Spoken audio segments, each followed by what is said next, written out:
नमस्कार विद्यार्थियों। आज क्लास 12 साइंस केमिस्ट्री का फर्स्ट चैप्टर सॉलिड स्टेट ठोस अवस्था का टॉपिक चुंबकीय गुण या मैग्नेटिक प्रॉपर्टी क्या होती है इसके बारे में अध्ययन करेंगे। आगे देखते हैं, इसमें कुछ पॉइंट वाइज पीपीटी बनाई हुई है।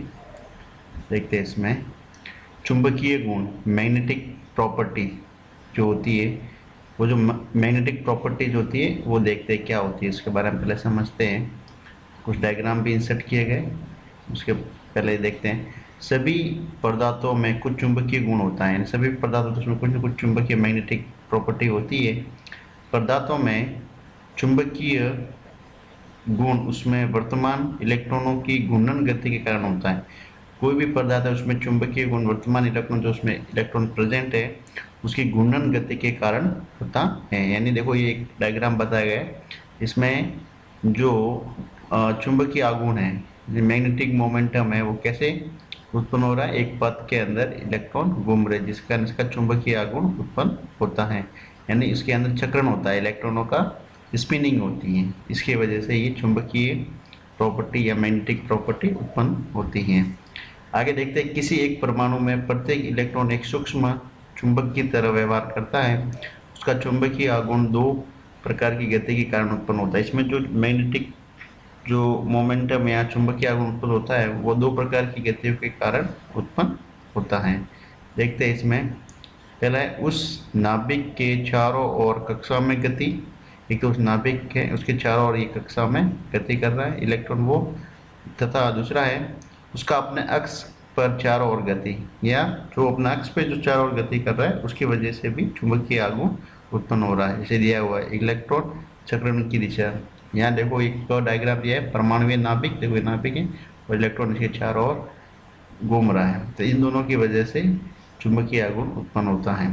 आगे दिया है इलेक्ट्रॉनों की चुंबकीय आघूर्ण को बोर मैग्नेट्रॉन जिसको म्यू भी कहा जाता है, ये चुंबकीय आघूर्ण का परिमाण यानी इसका मैग्नीट्यूड बहुत कम होता है। इसे मापे जाने वाली इकाई को मैग्नेट्रॉन या यूबी से लिखा या प्रदर्शित किया जाता है। इसकी इकाई है, किसकी चुंबकीय आघूर्ण की इकाई होती है मैग्नेट्रॉन, बोर मैग्नेट्रॉन दिया हुआ यूबी। जब मैग्नेट्रॉन या यूबी की वैल्यू होती है 9.27 10 की घात -24 एम्पियर मीटर स्क्वायर, ये दिया हुआ। आगे पदार्थों को उनमें विद्यमान चुंबकीय गुण के आधार पर 5 भागों में डिवाइड या बांटा जा सकता है। पहला है अनुचुंबकीय, प्रतिचुंबकीय, लो चुंबकीय, प्रतिलो चुंबकीय और फेरी चुंबकीय। आगे देखते हैं इसमें एक एक पॉइंट वाइज। अनुचुंबकीय या पैरामैग्नेटिज्म। अनुचुंबकीय पदार्थ चुंबकीय क्षेत्र में दुर्बल रूप से आकर्षित होते हैं। ये चुंबकीय क्षेत्र की दिशा में चुंबकित हो जाते हैं तथा चुंबकीय क्षेत्र की अनुपस्थिति में अपना चुंबकत्व खो देता है। अगर मैग्नेटिक प्रॉपर्टी नहीं है तो इस टाइप के पदार्थ होता है अपना चुंबकत्व या मैग्नेटिज्म होता है वो लूज कर देते हैं। आगे देखते हैं, एक या अधिक अनपेयर्ड यानी अयुग्मित इलेक्ट्रॉनों की उपस्थिति ही अनुचुंबकत्व या पैरामैग्नेटिज्म का रीजन है। कोई भी परमाणु या अणु है उसमें अनपेड इलेक्ट्रॉनों की संख्या कितनी है वो उसके अनुचुंबकत्व या पैरामैग्नेटिज्म का माप है, परिमाप है। ये अनपेड या अयुग्मित इलेक्ट्रॉन जिसको बिना जोड़े वाले इलेक्ट्रॉन चुंबकीय क्षेत्र की ओर आकर्षित होते हैं। यहाँ दिया हुआ है oxygen, copper plus, iron +3, chromium +3 आदि अनुचुंबकत्व या पैरामैग्नेटिज्म दर्शाने वाले अनुचुंबकीय पदार्थ हैं। आगे देखते हैं इसमें प्रतिचुंबकीय डायमैग्नेटिज्म जो करेक्टर शो करते हैं वो इसमें दर्शाया गया है। प्रतिचुंबकीय यानी डायमैग्नेटिज्म प्रॉपर्टी वाले प्रतिचुंबकीय पदार्थ चुंबकीय क्षेत्र से दुर्बल रूप से विकर्षित होते हैं। ऐसे पदार्थ चुंबकीय क्षेत्र के विपरीत दिशा में दुर्बल रूप से चुंबकित होते हैं। प्रतिचुंबकत्व उन पदार्थों द्वारा दर्शाया जाता है इसमें कोई भी इलेक्ट्रॉन सिंगल बिना जोड़े वाला नहीं होता है। यानी सब प्रति डायमैग्नेटिज्म होता है, इसमें सभी अणु के परमाणु के अंदर जो इलेक्ट्रॉन होते हैं वो क्या होता है, पेड़ के अंदर होते हैं। कोई भी अयुग्मित नहीं होता, सब युग्मित होते हैं। पेड़ इलेक्ट्रॉनों का युगलित या जोड़े में होना उनके चुंबकीय आघूर्ण को आसपास में निरस्त कर देता है।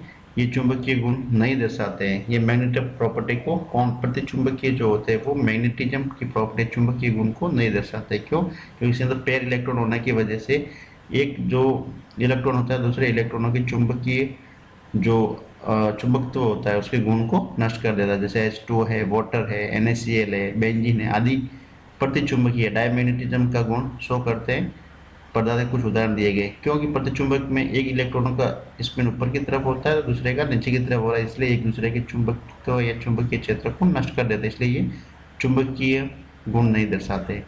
आगे देखते हैं इसमें लोह चुंबकीय फेरोमैग्नेटिज्म क्या होता है उसके बारे में देखते हैं। कुछ पदार्थ जैसे लोहा, कोबाल्ट, निकल, गैडोनीनियम या Cr2O2 क्रोमियम ऑक्साइड बहुत प्रबलता से चुंबकीय क्षेत्र की ओर आकर्षित होते हैं। ऐसे पदार्थ को लो चुंबकीय पदार्थ कहा जाता है। आगे देखते हैं क्यों होता है ऐसे। प्रबल आकर्षण के अतिरिक्त ये स्थायी रूप से चुंबकित किए जा सकते हैं। ठोस अवस्था में लो चुंबकीय पदार्थों के धातु आयन छोटे छोटे खंडों में एक साथ समूहित हो जाते हैं, इन्हें डोमेन कहा जाता है। इस प्रकार प्रत्येक डोमेन एक छोटे चुंबक की तरह व्यवहार करता है। लो चुंबकीय या फेरोमैग्नेटिज्म पदार्थ के अचुंबकीय टुकड़े में डोमेन अनियमित रूप से अभिविन्यासित होते हैं और उनका चुंबकीय आघूर्ण निरस्त हो जाता है। पदार्थों को चुंबकीय क्षेत्र में रखने पर सभी डोमेन चुंबकीय क्षेत्र की दिशा में अभिविन्यासित हो जाते हैं और प्रबल चुंबकीय प्रभाव उत्पन्न होता है। यानी इसके अंदर जो भी पदार्थ होता है उसमें चुंबकत्व का गुण उत्पन्न हो जाता है। जैसे लोहा है, कोबाल्ट है, निकल, गैडोनियम है आदि से प्रबलता से चुंबकीय क्षेत्र की ओर आकर्षित हो जाते हैं और इसमें चुंबकत्व का या मैग्नेटिज्म का गुण आ जाता है, उसे फेरोमैग्नेटिज्म या लो चुंबकत्व कहा जाता है। आगे दिया हुआ है चुंबकीय क्षेत्र हटा लेने पर भी डोमेन का जो डोमेन होते हैं इसमें का क्रम बना रहता है। लो चुंबकीय पदार्थ स्थायी चुंबक जो होता है परमानेंट चुंबक बन जाता है। यानी इस टाइप के लो चुंबकीय या फेरोमैग्नेटिज्म में वो चुंबकत्व के गुण स्थायी रूप से उसमें आ जाते हैं और वो चुंबकीय गुण दर्शाता रहता है। देखो ये देखो इसके अंदर जो स्पिन होती है वो अपर साइड में होती है। देखो सब स्पिन अपर साइड में, ये जो आपको अपर की तरफ एरो दिख रहे हैं इलेक्ट्रॉनों के स्पिन या चक्रण को बता रहा है। ये भी ऊपर की तरफ, ये भी ऊपर की तरफ, इसलिए इसका चुंबकत्व गुण ज़्यादा बढ़ जाता है। अगर एक अप और दूसरा डाउन हो तो एक दूसरे के चुंबकत्व के गुण को नष्ट कर देते हैं, बट इसमें पैरा या फेरामैग्नेटिज्म में ऐसा नहीं होता है, जिसमें ये आपको इसमें डायग्राम में बताया गया है। आगे देखते हैं प्रतिलो चुंबकीय एंटी फेरोमैग्नेटिज्म। ये जो पहले से उल्टा है। प्रतिलो चुंबकत्व प्रदर्शित करने वाले पदार्थ जैसे मैग्नीज ऑक्साइड में डोमेन संरचना लो चुंबकीय पदार्थ के सदस्य होती है, परंतु इनके डोमेन एक दूसरे के विपरीत ओरिएंटेट या अभिविन्यासित होते हैं तथा एक दूसरे के चुंबकीय आघूर्ण को निरस्त कर देते हैं। यानी पहले से उल्टा हो जाता है। यानी इसमें एक इलेक्ट्रॉनों का चक्रण ऊपर की तरफ होता है, दूसरे का डाउन की तरफ होता है, एक दूसरे के चुंबकीय गुण को वो नष्ट कर देते हैं, निरस्त कर देते हैं। देखो ये देखो एक इलेक्ट्रॉनों का घूर्णन ऊपर की तरफ है या स्पिन ऊपर, दूसरे का नीचे, वापस अप डाउन, जिसके कारण इनके जो एक दूसरे के चुंबकत्व के गुण होते हैं एक दूसरे को कैंसिल या निरस्त कर देते हैं। ये देखो दिया फेरोमैग्नेटिज्म, फिर पैरामैग्नेटिज्म। फेरोमैग्नेटिज्म देखो सब ऊपर की तरफ एक ही साइड में इसमें चक्रण होने की वजह से चुंबकत्व गुण ज़्यादा रहता है। पैरामैग्नेटिज्म में कम रहता है। जैसे आप पैरामैग्नेटिज्म यानी अनपेड इलेक्ट्रॉन होते हैं तो पैरामैग्नेटिज्म दर्शाता है, नहीं तो नन दर्शाया जाएगा। ये आपने पहले पढ़ा हुआ है। आगे देखते हैं इसमें फेरी चुंबकत्व। फेरी यानी फेरोमैग्नेटिज्म क्या है इसके बारे में अपन पढ़ते हैं। फेरोमैग्नेटिज्म क्या होता है?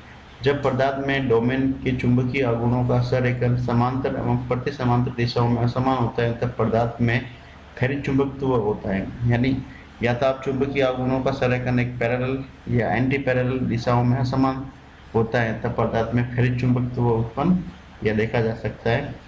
ये लो चुंबकत्व की तुलना में चुंबकीय क्षेत्र द्वारा दुर्बल रूप से आकर्षित होते हैं। ये जो लो चुंबकत्व है या फेरोमैग्नेटिज्म की तुलना में जो फेरोमैग्नेटिज्म की तुलना में चुंबकीय क्षेत्र द्वारा दुर्बल रूप से ये आकर्षित होते हैं। ये लो चुंबकत्व की तुलना में थोड़े वीक होते हैं।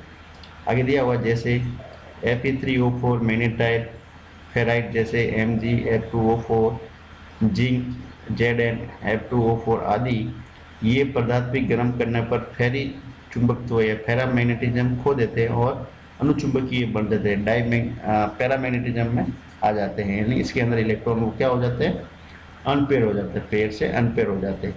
पर ये थोड़ा पहले से अलग है। जब पदार्थ में डोमेन चुंबकीय आघूर्णों का संरेखन समांतर एवं प्रति समांतर दिशाओं में असमान होने पर तब, यानी आप चुंबकीय आघूर्ण थे बट इनका जब ओरिएंटेशन देखते हैं समांतर व पैरेलल व एंटी पैरेलल दिशाओं में असमान होता है तब ये चुंबकत्व का गुण उत्पन्न होता है। कुछ एग्जाम्पल आपको इस बुक में या इस पीपीटी में दिया गया है। आगे देखते देखो ये जो है पहला अप साइड, पहला दूसरे का भी अप साइड, फिर तीसरा डाउन साइड, फिर अप साइड फिर डाउन साइड। इस प्रकार का जो चक्रण या स्पिन जो होता है इलेक्ट्रॉनों का, उसकी वजह से जो चुंबकत्व का गुण उत्पन्न होता है इस डायग्राम के अनुसार, वो कौन सा आता है, फेरीमैग्नेटिज्म का गुण उत्पन्न होता है। तो इसमें इलेक्ट्रॉनों के सकरण पे निर्भर करता है, स्पिनिंग पे। देखो ये ओरिएंटेशन, दो अप साइड में तो एक डाउन साइड, पावर दो अप साइड एक डाउन साइड, ये इस प्रकार होता है। टाइप्स ऑफ मैग्नेटिज्म और अप्लाइड मैग्नेटिक फील्ड। देखो इसमें पहला है डाई मैग्नेटिज्म, जिसको आप क्या बोलते हैं, प्रतिचुंबकीय, डाई मैग्नेटिज्म। देखो इसमें प्रतिचुंबकीय में जितने भी इलेक्ट्रॉन होते हैं वो क्या होते हैं, पेड़ होते हैं, इसलिए इसका जो नेट मैग्नेटिक जो प्रॉपर्टीज होती है या चुंबकीय गुण होता है वो शून्य या कम होता है। देखो इसमें सब पेयरिंग के फॉर्म में हो रहा है, उसका ओरिएंटेशन भी आपको ऐसे ही दिख रहा है। देखो एक साइड फिर एक दोनों साइड इलेक्ट्रॉन, ये इस टाइप के उसको डायमैग्नेटिज्म। फिर पैरामैग्नेटिज्म में क्या, अनपेड़ होने की वजह से इसका चुंबकत्व का गुण आपको दिखाई देता है। फेरोमैग्नेटिज्म में देखिए आप इलेक्ट्रॉनों का चक्रण आपको एक ही तरफ दिख रहा है सब, इसमें एक दूसरे के इफेक्ट को ये कैंसिल नहीं करते, इसलिए ये चुंबकत्व का गुण दर्शाते हैं। फिर एंटी फेरोमैग्नेटिज्म में देखो एक अप डाउन, एक का इलेक्ट्रॉनों का सकरण या स्पिनिंग अप डाउन, दूसरे का डाउन फिर अप डाउन, इस प्रकार एक दूसरे चुंबकत्व के गुण को नष्ट कर देते हैं, इस डायग्राम में बताया। फिर आगे दिया फेरी मैग्नेटिज्म। फेरी जो मैग्नेटिज्म दिया हुआ है उसमें देखिए, देखो अप डाउन फिर अप डाउन, इस टाइप का ओरिएंटेशन आपको बताया गया है। तो ये इस टाइप से इसमें आप चुंबकत्व का गुण निकाल सकते हैं या देख सकते हैं।